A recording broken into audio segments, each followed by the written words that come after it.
Good morning, welcome to our channel RPIIT academics.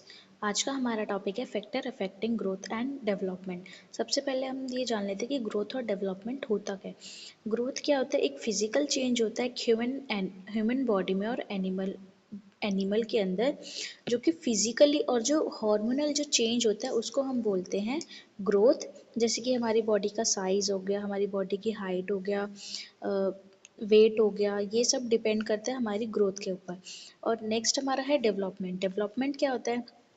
Development में जो person है, person की जो साइकोलॉजिकल चेंजेस जो हो रहे हैं, कोग्नाइटिव चेंजेस जो हो रहे हैं उसके अंदर, इमोशनली जो चेंजेस हो रहे हैं उसके अंदर, उसको हम बोलते हैं डेवलपमेंट।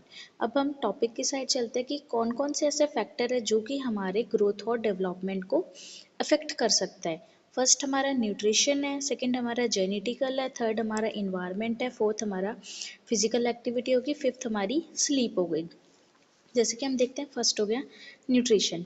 अगर हमारी बॉडी में, अगर हम सफिशेंट अमाउंट में न्यूट्रिशन का कंज्यूम नहीं कर रहे, फॉर एग्जांपल जैसे कि आयरन है। आयरन क्या करता है? हमारे ब्लड के अंदर हीमोग्लोबिन होता है, उसके अंदर प्रेजेंट होता है, और जो हीमोग्लोबिन हो गया आरबीसी के अंदर प्रेजेंट होता है, जो कि गैसेस को एक्सचेंज करने का काम करता है। लेकिन अगर हम सफिशेंट अमाउंट में आयरन नहीं कंज्यूम कर रहे हैं तो क्या होगा, धीरे धीरे हमारा जो ब्लड है वो कम होना शुरू हो जाएगा। और जैसे ही हमारा एक रेस्पिरेशन ग्रोथ का एक मेन पार्ट है, अगर पर्सन रेस्पिरेट नहीं करेगा, सांस नहीं लेगा, तो वो ग्रोथ नहीं कर पाएगा, वो सरवाइव नहीं कर पाएगा। जिस वजह से जो न्यूट्रिशन है वो मेन फैक्टर है जो कि हमारे ग्रोथ और डेवलपमेंट को दोनों को ही अफेक्ट कर सकते हैं। सेकेंड हमारा आ गया जेनेटिक्स। जेनेटिक्स आ गया हमारे पेरेंट्स से, जो कि हमें पेरेंट्स से मिलते हैं। जैसे कि फॉर एग्जांपल क्रोमोसोम्स हम लोगों के अंदर होते हैं, जो कि 23 पेयर्स हमें हमारी मम्मी से मिल रहे हैं, 23 पेयर्स फादर से मिल रहे हैं, दोनों को मिला के टोटल 46 हो जाते हैं। अब कुछ ऐसे जेनेटिक डिसऑर्डर्स हैं जैसे कि सिंड्रोम हो गया, टनल सिंड्रोम हो गया, डाउन सिंड्रोम हो गया, ये सारे सिंड्रोम जो कि हमारी ग्रोथ को और डेवलपमेंट को दोनों को अफेक्ट करते हैं। अब इन सिंड्रोम्स में क्या होता है, क्रोमोसोम्स हमें हमारे फादर या मदर से, हमारे जो जेनेटिक मटेरियल उनसे मिल रहा है।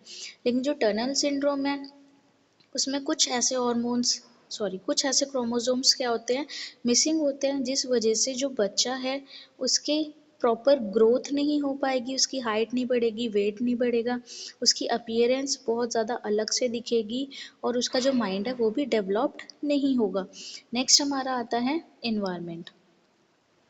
इन्वायरमेंट के ऊपर हमारे डेवलपमेंट कैसे, जैसे फॉर एग्जांपल हम नेगेटिव इन्वायरमेंट में रह रहे हैं, लाइक ऐसे इन्वायरमेंट में जहाँ पर नॉलेज नहीं है लोगों को, नॉलेज, किसी भी चीज़ की नॉलेज नहीं है, एजुकेशन सिस्टम वहाँ का अच्छा नहीं है, लोग वहाँ पे गाली गलौज कर रहे हैं, तो जिस तरीके से वहाँ का इन्वायरमेंट रहेगा, हमारी जो माइंड है, हमारा जो साइकोलॉजिकल जो फैक्टर, उतना ही वो रहेगा, उतना ही लिमिटेड सीमित तक रहेगा, उससे आगे हम बढ़ नहीं सकते, जो कि हमारे डेवलपमेंट को स्थिर कर देगा, उससे आगे डेवलपमेंट नहीं करने देगा। नेक्स्ट हमारा आ जाता है physical activity. For example physical activities में आजकल की जो जनरेशन है उन्होंने फिज़िकल एक्टिविटी करना बहुत कम कर दिया है। लाइक खाना खाया तो बस खाना खाते ही सो गए, टाइम से उठना नहीं है, टाइम से सोना नहीं है। अब मैं फोर्थ पॉइंट और फिफ्थ पॉइंट एक साथ बता देती हूँ।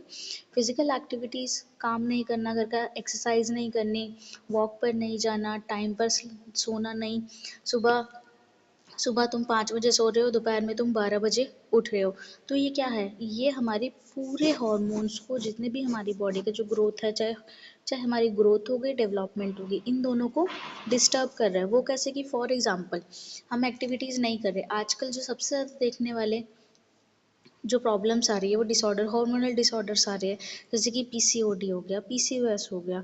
हम क्या कर रहे हैं, एक्सरसाइज नहीं कर रहे, कोई फिजिकल वर्क नहीं कर रहे, सिर्फ खाए जा रहे हैं, ट्रांस फैट कंज्यूम करे जा रहे हैं, ट्रांस फैट हम कंज्यूम करे जा रहे हैं, जिस वजह से हमेरा हमारा जो वेट गेन हो रहा है, हम एक्स्ट्रा कैलोरीज कंज्यूम कर रहे हैं लेकिन उसको बर्न नहीं कर रहे।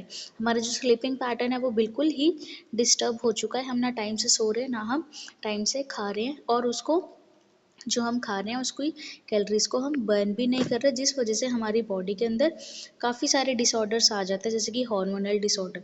हार्मोनल डिसऑर्डर में सबसे ज़्यादा जो कॉमन है, पीसीओडी हो गया, पीसीओएस हो गया, थायराइड हो गया, जिसमें क्या होता है, जो ग्रोथ में जब एक प्यूबर्टी आती है, प्यूबर्टी के बाद मेंस्ट्रुएशन साइकिल स्टार्ट होती है, गर्ल्स में पीरियड्स आने स्टार्ट हो जाते हैं। जब पीसीओडी होता है तो उस टाइम पर जो ओव्यूलेशन है वो रुक जाता है और जो फीमेल की जो साइकिल है वो डिले होनी स्टार्ट हो जाती है, जिस तरीके से उसके जिस वजह से उसके जो ओवरीज में जो एग्स बन रहे हैं वो इमेच्योर एग बन रहे हैं, या फॉलिकल्स उसमें बन ही नहीं रहे हैं, ग्रोथ फॉलिकल्स की हो ही नहीं रही है, जिस वजह से जो ओवरीज के अंदर जो एग्स बन रहे हैं उसमें ग्रोथ नहीं हो रही। ऐसे ही ये सारे डिसऑर्डर है, काफ़ी सारे डिसऑर्डर है जो कि हमारी फिजिकल एक्टिविटी को, स्लीप को, हमारी ग्रोथ को, डेवलपमेंट में रोक देते हैं। तो आज का हमारा टॉपिक था ये, factor affecting growth and development. Thank you.